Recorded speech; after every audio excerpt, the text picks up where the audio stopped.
randomly, we had horses in England, and we had this gypsy that had horses and had a bunch of problems. She's like, do you want your future told? Did you know that you have a move in your future to Texas? She's like this with her little cards, and you're going to marry a cowboy. Cairo, Egypt, the UAE, like before there was any sky rises. I grew up in the Middle East because he had health issues. I have PCOS and endometriosis. It's okay, if we can't have our own kids, what are we going to do? Okay, are we going to be okay with that? Like, what's the plan? Literally your body attacking a pregnancy as if it's in some kind of infection. They did the Harmony blood test, said, oh, he probably has Down syndrome. You need to come in and talk termination. And the specialist say, no, he just has a pretty serious heart defect. So I got to see him 2 or 3 days later, and then he had his first open heart surgery. Hey there, welcome to the Mental Perk podcast. I'm Carla Hutcherson, licensed professional counselor. And I'm Brandy Mock, entrepreneur, author, and community leader. And we're here to talk about real people, real issues, and real talk. Welcome back to Mental Perk. Today, we are diving into a power of mindset and manifestation with an incredible guest, Kirstine Openshaw. From immigrating to a new country and overcoming challenges like IVF and raising a son with a congenital heart disease, she has built a thriving real estate business and achieved top producer status year after year. Woo! Welcome to the show. Thank you. We're so excited to have you. Me too. I'm excited for you to have me on. So talk to us a little bit about your journey. You immigrated over here from England. She's England. Oh my gosh. I love it. Yes, love from what accents. they call it, the motherland or whatever. Yes. Yes. Yeah, I came over here end of 2006. Okay. And it's kind of a weird story. We had horses in England, and we had this gypsy that had horses and had a bunch of problems. She was at the kitchen table talking to my mom about one of her horse issues that she was having. One was not doing very well or something. So she's like, do you want your like future told or whatever you call it? And I was like, sure. Oh, Here we this is go. going to open up a can of worms, isn't it? Oh, yeah. She's like, well, did you know that you have a move in your future to Texas? And I'm like, She specifically said Texas. and Well, at least they have horses here in Texas. They do. Well, and that was right. it. She goes, and you're going to, she's like this with her little cards, and you're going to marry a cowboy. And I'm looking good. I don't see that anywhere on that card, but okay. She's like, do you know where that is? I'm like, no, I grew up in the Middle East. I have no idea if any of the Yeah, we're going to talk states about that too again. Yeah.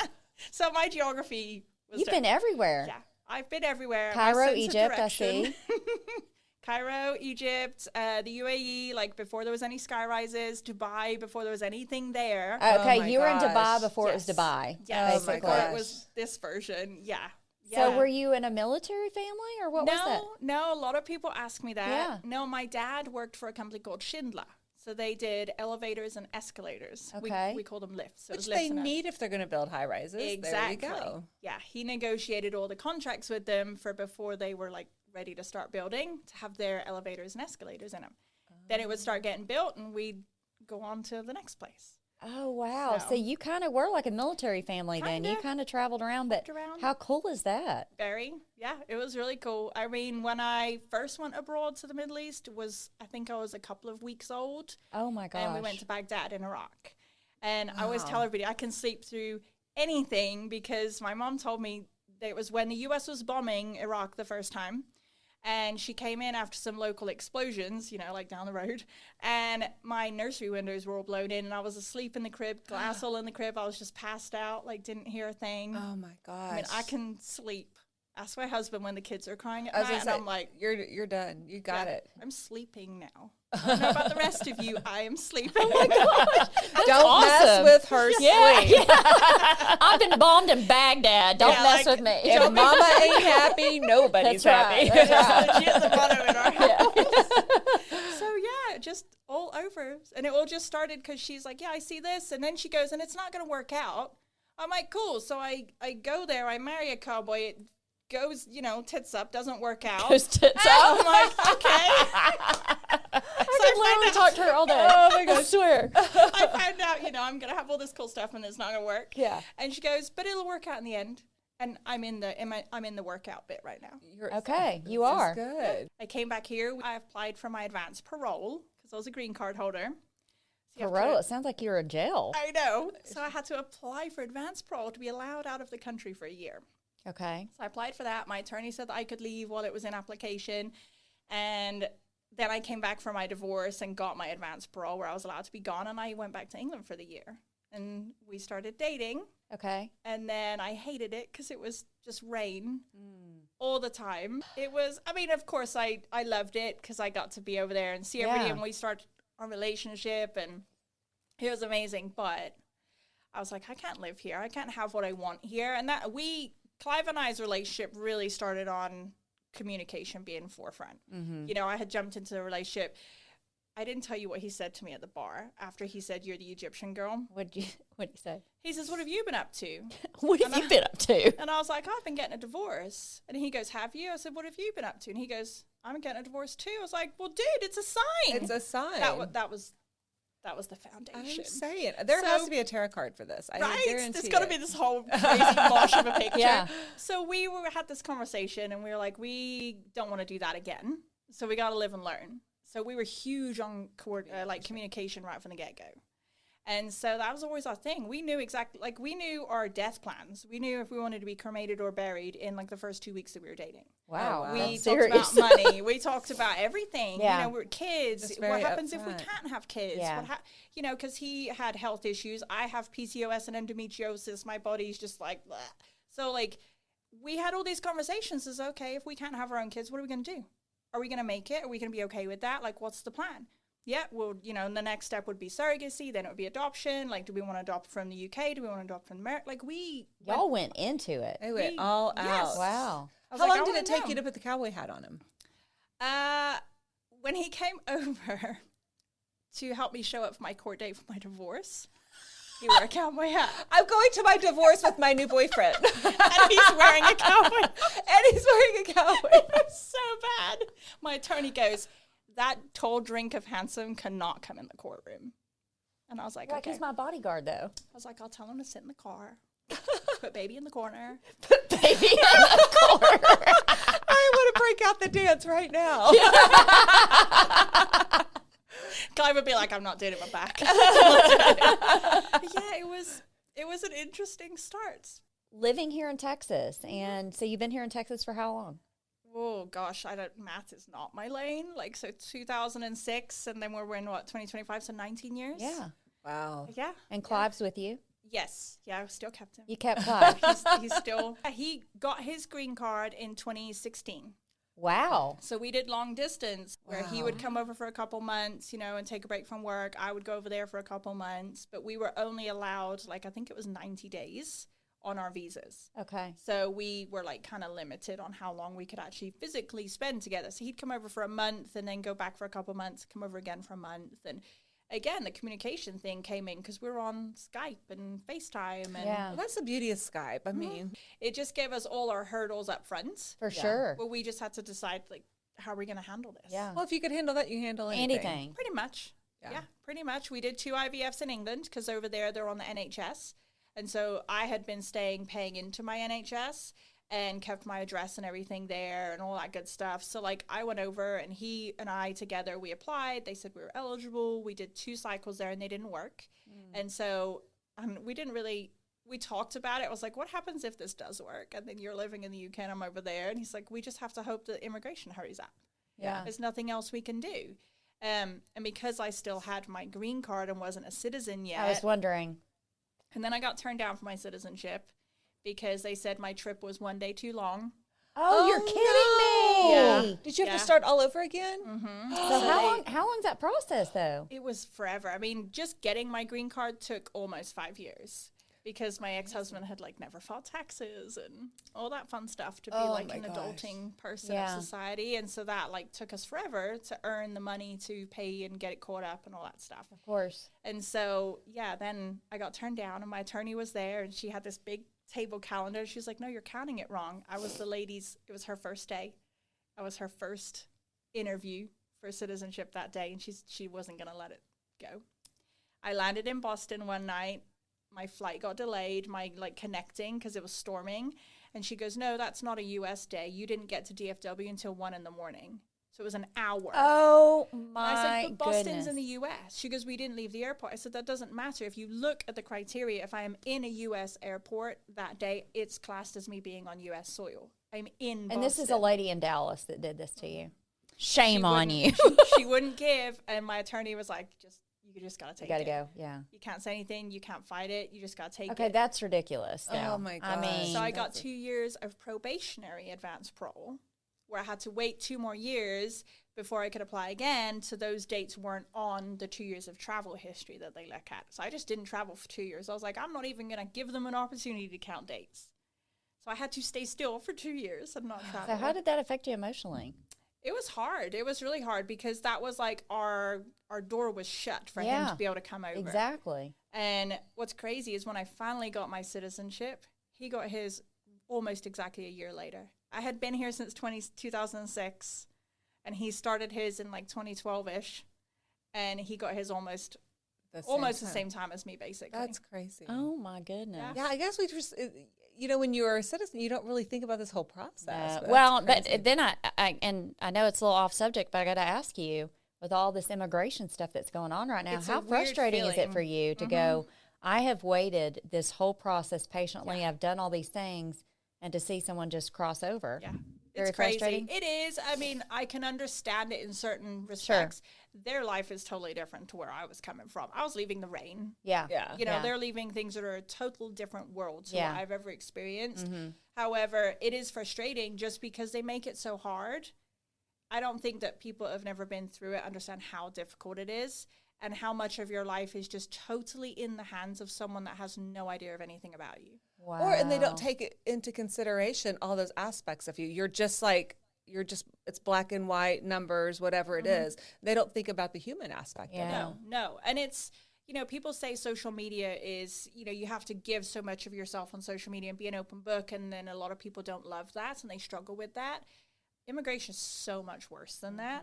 We had to send them pictures of our wedding, copies of screenshots of our text messages back and forth, our Facebook messages back and forth, recordings of our conversations over Skype, like every picture we'd ever taken of ourselves. Very and intrusive, date it and say where it was and get affidavits from friends to say our relationship was real. And it was really, really intense. And then it was expensive on top because we're flying back and forth. We're taking unpaid leave, all this stuff. And then people say, well, it's just too easy. I'm like, it's not that easy. Wow. But with hopes of all of these things coming to light, hopefully they are going to make it easier for I hope people. so because, it makes it hard. I wanted to come over here, not just with the gypsy whole situation, but also once I started looking, I was like, this is amazing. Like all these different places. My goal had been to visit every state and just really see a huge area of the world. Right. And I haven't done as much of the traveling as I want to because life happens, but it's still on our radar and it's still something we can do. Like the fact I could get in my car and go to Utah and see that is wild. That's like just amazing. get in my car. Yeah. I can't do that in England. It's 2 hours and I'm at Scotland. I'm at the end of the country. But I love that too. It's pretty cool too. I do love in a that different too. country for lunch today. Yeah, right. Yeah, but you're traveling wild. across Texas and you're going. I mean, it does kind of feel like you're in long another ways. country. Yeah. Here in Texas. It does, like different places. I did a road trip to California while we were still long distance, so Clive didn't get to go with me. But I did a road trip all up the California coast and back, and then we did a Florida one when he came over one trip, and then we ddid North Carolina this summer. The Kakalakis, that's what I call it, the Kakalakis. Yeah. Do you like to say that word a whole lot? I love the Kakalakis. It's a great word, Kakalaki. So if you ever go back to the Carolinas, just say that word a lot. say the Kakalakis. Oh my God. South Kakalaki, North Your Carolina. first 2 IVFs didn't work? Yeah. No, And they then- didn't work. And the thing with like the NHS is, of course, it's a bit like running cattle through the chute. Like everybody's just getting the same. It's not very individualized. And I told them, I was like, listen, my body does not like anything to do with pregnancy. So I'm pretty sure I got my Google education. Pretty sure I have NK killer WebMD, cells. yes, yeah. And they were like, no.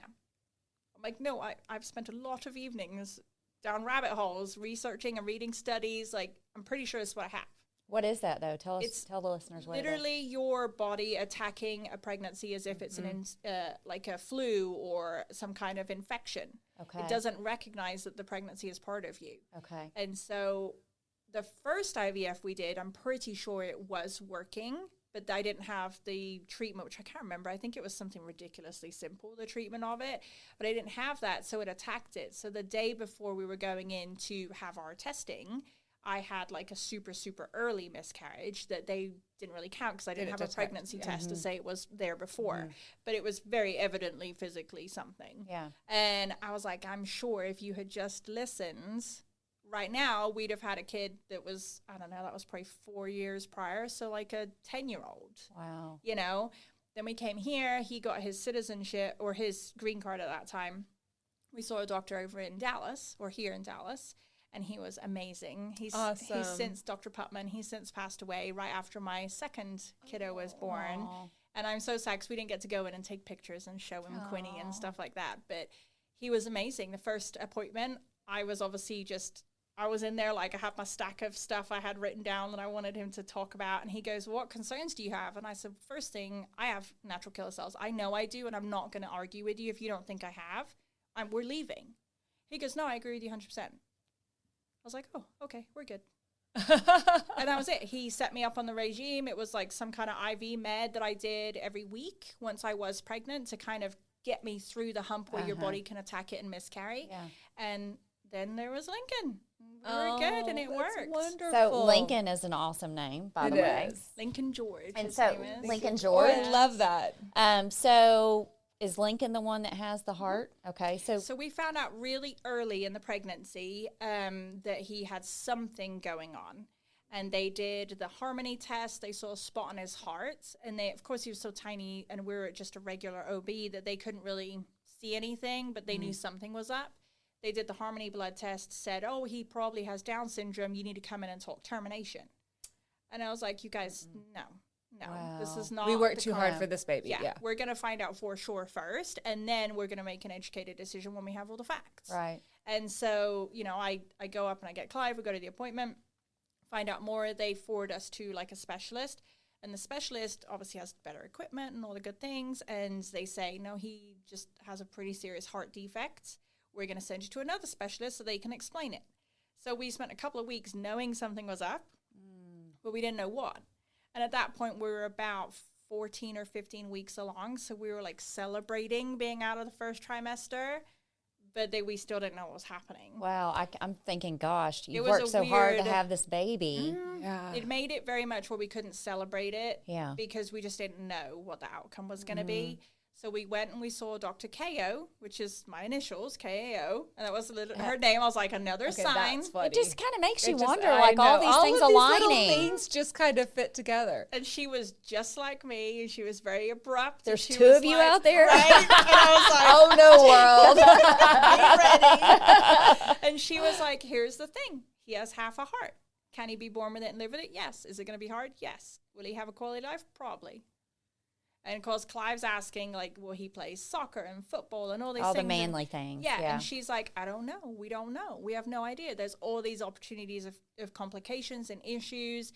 Every surgery, there's a brain damage concern and all this other stuff. And he has to go on ECMO for his certain things. And so he's asking that, and I'm going, well, are we doing the wrong thing having him? Is this going to be painful for him? Is this going to be where, like, no one's going to get any joy out of this situation? Like, what does this look like? Because we had been through so much, but I wasn't about to go force that on a baby if it wasn't any light at the end of the tunnel, And so ultimately we decided to move forward, and we had him, and he had I had to have an emergency C-section because, again, my body does not enjoy. It was not a miraculous pregnancy. It's beautiful. It was not that up in my house. It was not that up in my house. It was not. It was miserable. I have a terrible fear of vomiting. So the whole pregnancy, I was nauseous and just terrified the whole time. Yeah. More so of that than anything else. Really? It was horrible. So poor Clive had to just deal with me all the time, on my meltdowns. If he'd cook one thing and it's not what I wanted, and it would turn my stomach, and I'd have a meltdown, and so much fun. It was magical. So romantic. So magical. So he was a saint through the whole thing. And then I woke up one day and I just really couldn't see. And I just didn't feel good. So I called the doctor and was like, can I come in today instead of, I think I had a scan like in a day or two. And she goes, well, what are you feeling? And I told her, I was like, I can't really see. I've got really blurry vision and I've got double vision and I just don't feel right. And she's like, okay, come in. And so I don't have like a full family history from my family because we are not super, super close. And so she's like, have you ever had any of these things in your family? I'm like, I don't know. I don't know. I can't tell you. I have no idea. And so she had to kind of come at it blind, not knowing what I was pre-susceptible to. So I drove over to North Richmond Hills because Clive was working with a company that fixed and flipped homes at that time. And I walk into his office and they're all like, because I didn't know at the time how swollen I was. Like, I could barely open my eyes. I couldn't close my hands. And you were driving? I was driving. Oh, my gosh. Couldn't hardly see. And I go in and I'm like, you got to take me to the doctor. And you're pregnant at this time. Yes. Okay. I was like 34, 35 weeks. Wow. Oh, how scary. And so he's like, okay, you know, and he's a worker. Clive's like, all right, let me put my hair in a ponytail. Let me get my Can I flip-flops go on. and he's like, I got to go and arrange this thing with this couch. And I'm like, no, I'm not dicking about. We got to go to the hospital now. That's so I could listen all day long. I love it. Love it. So I convince him to take me. We get there and they do my blood pressure and he's like, this machine is broken. It will not stop alarming. And she goes, no, sweetie, it's not alarming. Her blood pressure is 200 over or whatever. Oh my gosh. She's going to stroke out. It's not then. And he goes, can we turn it off? Because it's really annoying. And I'm just kind of laying there. Like, Oh my gosh. I didn't realize in the moment how bad I felt. Yeah, you're bad. But now I'm like, yeah, I remember laying there and just being like, it's okay. I'll just have a nap. Fine. And I just really didn't care about anything. I was like, I'm just going to go for a sleep. And they kept going, don't go to sleep, honey, don't go to sleep. And I was like, why are you so rude? I just want to sleep. And they're like, you're going to stroke out and die. Like, you can't sleep right now. Wow. So he was born, like, I think like an hour or two later, they did a Oh, C-section. so you were so he was born premature. Yeah, he was a little Yes. early, like 5 or 6 or something So was weeks there early. concern with that because of his heart condition? I think a little bit because Yeah. they kept telling us like the longer he bakes, the safer he is and all this stuff. And I was like, well, at this point, Yeah. you know, I didn't really have an option to have a discussion about it. They gave me a bunch of, I think it's magnesium they give you because I had preeclampsia. I was going to say it was preeclampsia. That's and what it so sounded like.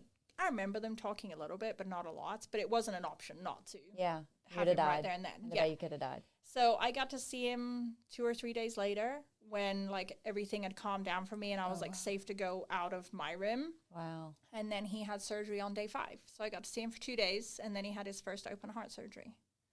So Wow. interesting. We had a mom on our show like way back in the beginning, and this is that story of their son is about the same. Yeah, very similar. It was a roller coaster for sure. You know, you're in the wing and It's just this weird energy. Like everybody's but it's just constant, right? You still every day are fighting different battles. And it's you never know what's up, and then you'll talk to a parent, and the next thing you know, they're leaving. They're in tears. Then there's all these people going in and out of their room, and you're like, did their baby pass? Did it not? You know, we were inpatient. We lived in the hospital for months. Of course you did, yeah. Wow. So we got to kind of see, like, hey, when they take the wagon with the teddy bears out, it's not just teddy bears in the wagon.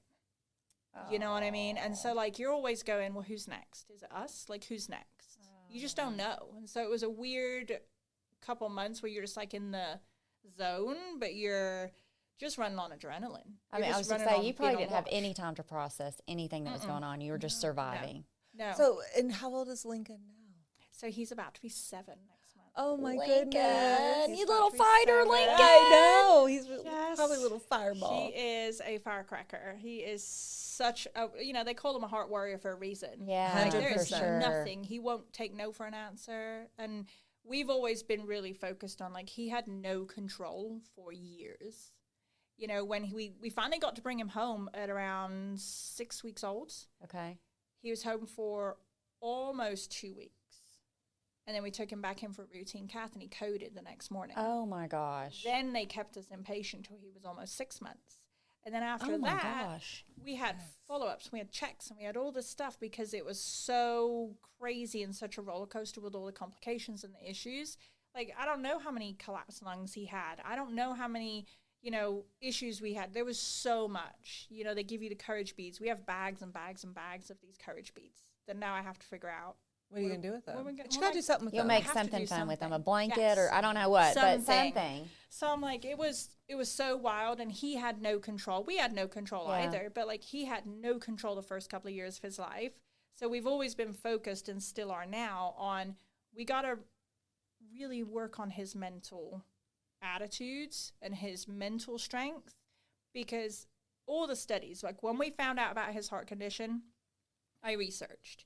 He's 75% more likely to have a drug or addiction issue in his teen and onwards years. Oh my goodness. So with that in mind, I'm like, we can't let that happen. He has to be part of 25%. It's not an option not to be. So we have to make sure he's so mentally strong and has so much self-belief and so much self-confidence that nothing can shake him. I love that. And now he's almost 7 and he is fully engulfed in that. Good for He him. is mentally there. Yeah, he is. I mean, everything. Even last night, he was like, why are you in your work clothes? I mean, I work in my own clothes, but I have logoed clothes for work with real estate. And I had my, like, I don't know what you call it here. We call it a body warmer, but here I think they call it a vest or something. And so I have my logo, and I'm laying in bed helping him go to sleep, and we do high-low ha-ha at night. Oh, tell us about Hello Ha-Ha. So he has to tell me his favorite high of the day. Uh-huh. So it's always playing with Quinny at the moment. Playing with Quinn. The baby. Yes. So he was also another IVF miracle, thanks to Dr. Patman. Okay. And he just turned 3 a couple weeks ago. Oh, precious. Yeah, beginning of March. And so he was like, my high is playing with Quinn. What was your high? And I don't remember what mine was. I said something. And he goes, well, you know, this is my low, this is this. And he goes, why are you still wearing your clothes? Your work clothes. I said, well, it's probably my low. I didn't get as much done as I wanted to do today at work because I had a lot of things come at me. Yeah. And then I got a little distracted, and I just thought I should have got more done a day. And he goes, are you disappointed? I said, yeah, I'm a little disappointed in myself. Yeah. And he goes, I said, I'm just a little frustrated, you know, but it's fine. I'll get it done another day. It's not the end of the world. It wasn't I call them my poke things because it's my move the needle things. I was like, it wasn't any of my poke things, so it's fine. And he goes, nobody can make you disappointed, Mom. And I was like, I know. He goes, so you're just making yourself disappointed. You got to stop that. Listen to these little kids. I need to bring tell you him what, in he needs to come here and talk to the kids. And I was like, excuse you? Okay. Yeah. I will check myself. He was a force to be reckoned with. God knew that he was supposed to be here. He is. And you were supposed to be his force. mama. He is. He's so strong-minded. And, of course, we just received his official autism diagnosis a couple months ago. I think it was like October, November, somewhere in there. So he has this whole laundry list on top of his health issues because he's also 100% tubey, so he doesn't eat by mouth.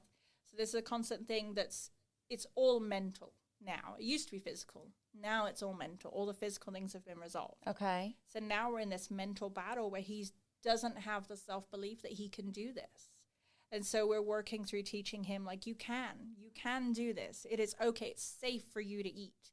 And he wants to so badly. He just doesn't believe he can yet. So we have a lot of the side effects and issues of that.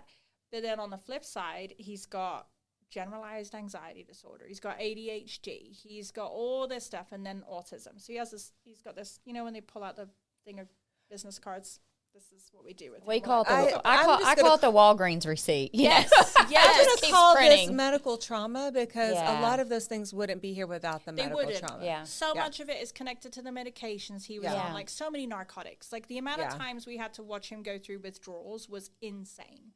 And it's like then you'd have kids on the ward that had heart conditions too, but then they were also born to a parent that was in active addiction, and you're hearing the same thing, and I'm like, wow, these 2 kids are going through the same thing. But two different reasons. He gets to come home with us, and they get to go to the foster care system or wherever they're going. And the number of kids given up to adoption that have heart conditions is astronomical because there's no support for after, and it's expensive, and then insurance won't cover them.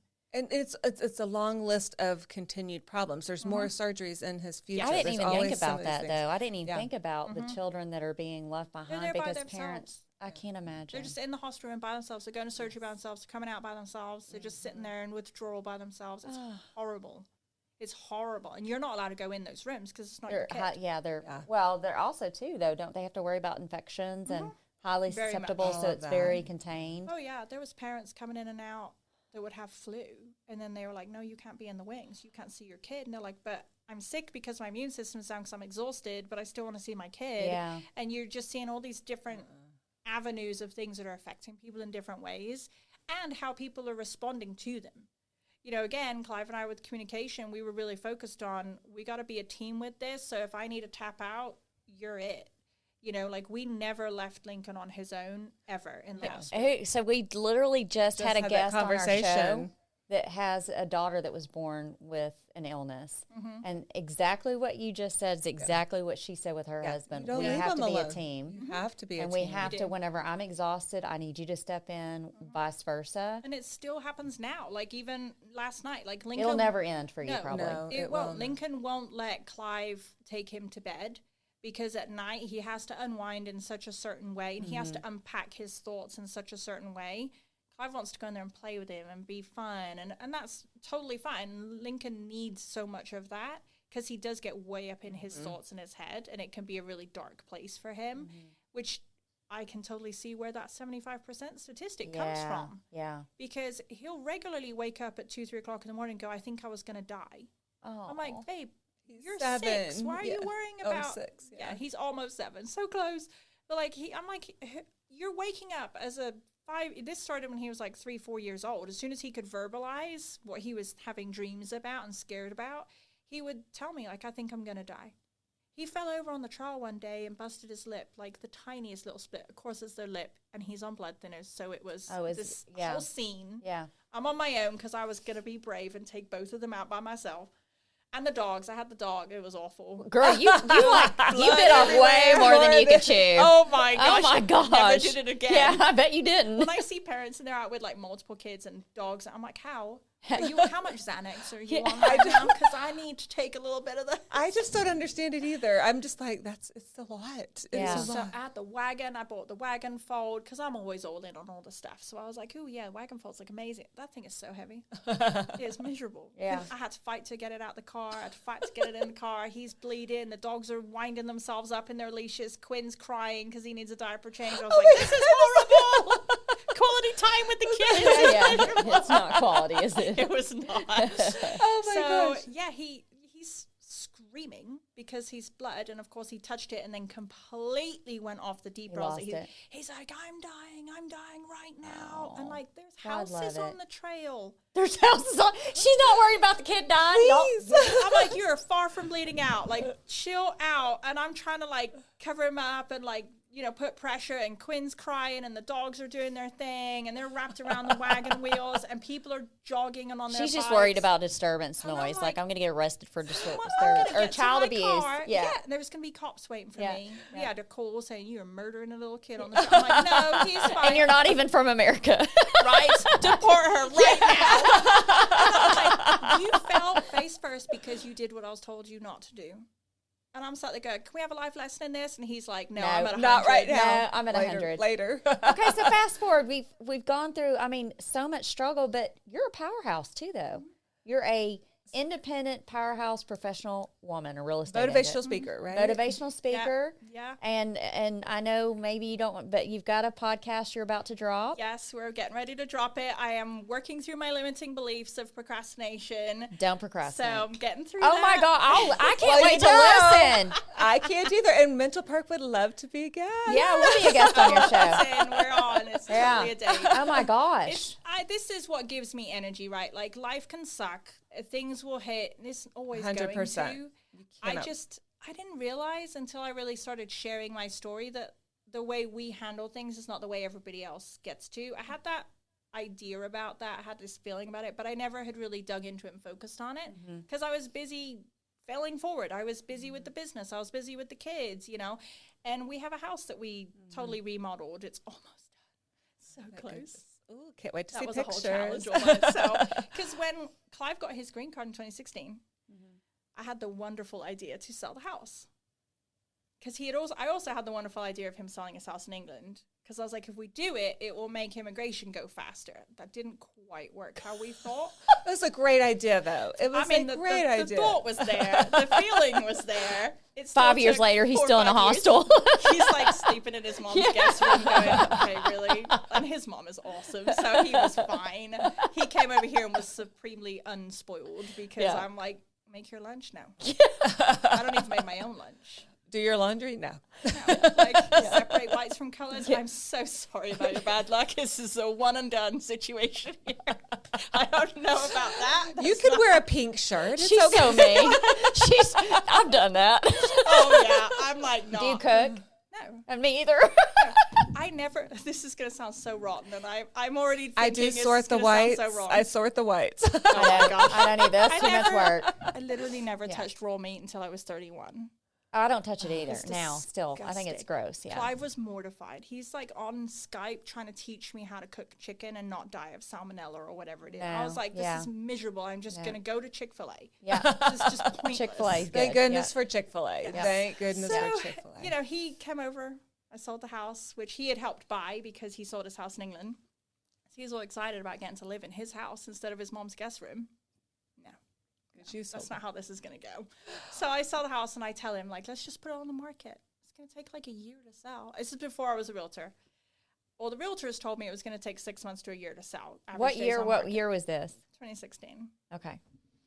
I didn't even know I moved over here in the whole like housing crash. I had no idea. I was not in the industry. I was out living on a ranch in a trailer house. I had no running water.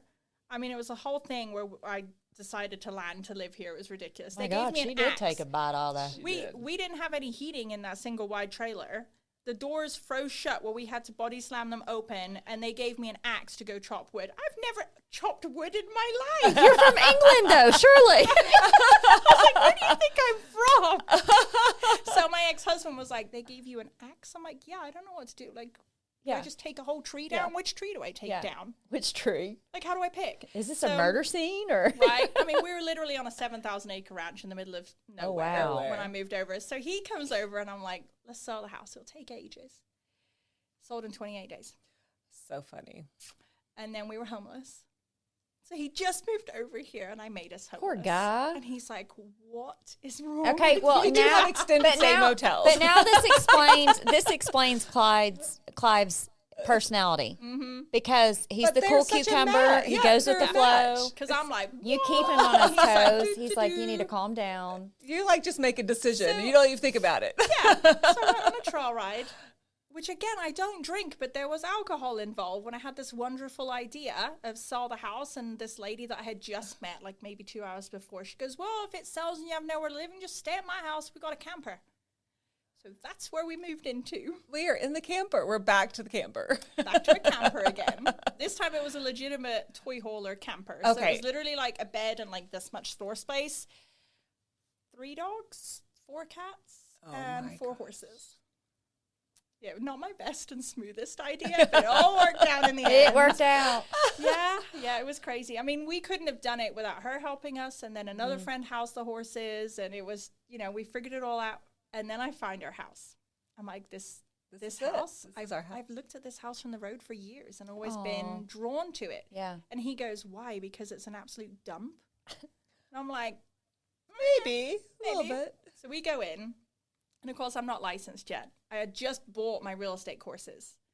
And so the lady that was showing us, she's got the key in the door. And the outside, it was just trash. There was just stuff everywhere. Key in the door. And she goes, how about we go and look at the land first? And I'm like, no. We need to look at the house because the house is important to him. He's the one going to be doing it because he used to build custom homes, like beautiful custom homes. His dad still does. Nice. So I'm like, he's got to figure out his to-do list. I'll look at the land in a minute.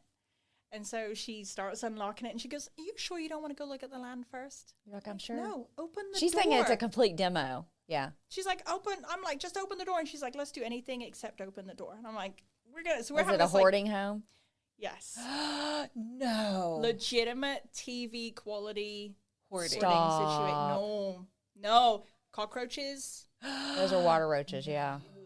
You spray them, they come after you. Oh, it was awful. Yeah. It was awful. And their antennas never stop moving. No, they don't. No, they are horrible critters. And I had a very traumatic experience with a cockroach when I was in Egypt. And I'm very traumatized. Oh, Egypt, I bet. Where I put my shoes on, and there was one in my shoe. There was not. And I could not get my shoe off, and I gave myself a minor concussion trying to get my shoe off to get it out. It was I live with it. I cannot. I would have nightmares still. Yeah. So we walk in this house, and like she walks in, as you do with a showing. She walks in, I walk in, Clive walks in. She bails out to go vomit in the grass. She's like dry heaving. And so I look at her and I look at Clive. I'm like, so do we just do this for ourselves? And he goes, I don't know. Do we have to? Because he's like, I don't know why we're pretending to look at this house because I don't like it. I'm like, no, I'm very excited about this house. Let's just go. So I just go on in and we just do our showing. Smelled so bad in there. Was there a dead person? No, but there had been. but I don't think it was like a decomposing issue or anything like that. Somebody had that we're aware of. That we're aware of, that we have yet found. But there was definitely decomposing rodents throughout that you could smell. I wonder if the tarot reader could see any of this, you know. Right, and she just chose not to tell me. That was rude. She's like, you're going to be in Texas, but. She didn't highlight that. Yeah. She should have. Yeah. And so we look at this house, and I mean, it was full. It was just channels that you could walk through. I didn't even know it had a home office because we couldn't see that door was there. Oh. We didn't know it had fireplaces. It has 4 fireplaces. You bought this place. The whole showing was a domestic, okay? Because he's going, why are you pretending to like this house? Let's just go. And I'm like, no, I love this house. This is so. The bedrooms are 16 foot by 16 foot. Okay, they're good size. They're amazing. Yeah. And so I'm excited. He's just over it. He's and beside over himself, me. yeah. Because he's like, oh my God. I'm not doing this. Yeah. So we leave, and I'm like, all right, I want to go for a second showing, and I want to take like an electrician and a HVAC person. Because so long as the AC works and we've got power, I'm good. You don't want to know what's in those vents and everything where the AC's coming through. We'll just rip all of that out. Not with her personality. Yeah, She's like, we'll we're doing just this. destroy I got everything. it. Yep. We'll take it all out. Yep. And so then we couldn't get in to see it again. They wouldn't let us. And she kept going, well, I've tried, and they said they've got an offer. And I'm like, I don't care. Book a showing. I want to see the house. So they kept saying no, and they kept saying the seller was refusing. So I called the brokerage of the agent that had it listed, and I was like, if I don't get a showing within the next 48 hours, I'm going to file a complaint. Because I'm doing my classes. I did the whole, like, I'm Googling. You knew. This is not legit. We had a showing that afternoon. We went back, saw it, put an offer in. We got the place. And it's been, of course, it would have been like a 5-year project had we not dealt with Lincoln. Yeah. And had gosh, all of these I didn't think things about that. happen. Because then we had to, like, hospital-friendly, safe one end of the house so it could be clean. Yeah. And then work on the rest. And, of course, I'm launching my real estate business. Yeah. He's working 80 hours a week at his job. And so we only had one car. So it was all these things. And I'm like, now I look back and go, wow, I have new agents coming into the business going, I don't own a Mercedes. I can't do showings in this car. And I'm not a car person. I don't know what they drive. Who cares, right? Just get the job done. I'm like, just drive to the showing. Yeah. Who gives a crap if you're not looking like the magazine cover? Yeah. But it's so crazy now that I look back and I go, wow, we just did it. We did it. We were happy while we were doing it. And then good things came because we were just being happy in the moment. I think you were meant to be where you're at. 100%. Living in that moment. Now I see people that are like, well, how do I overcome this? And I'm like, you just do. Just choose to be happy right now and just do it. And that's kind of there is so much more we need out of your story. And I've got some ideas and we're going to talk about that. But regardless, I mean, we have to continue this on. I know we got to do it. We got to do a segment too, for sure. Yes, 100%. And so, it's been just amazing having you here. Just your energy, it's so healing already. I needed the laugh. I know. I mean, I feel so good after the session. I do too. So let's get you on the schedule to get you back in because there's so much more. Yeah. I think we should just have a episode of her making us laugh the whole time. Oh, yeah. It's going to be awesome. Yeah. It's going to be awesome. Yeah. So, well, thank you so much. Thank you so much for joining us Thank here. you. Yeah. Yes. And there is a continuation. Yeah, there is for sure. If you or anyone you know is struggling with mental health issues, please reach out to talk to someone you trust. Get connected to a mental health professional who can help you find ways to cope and ultimately feel better.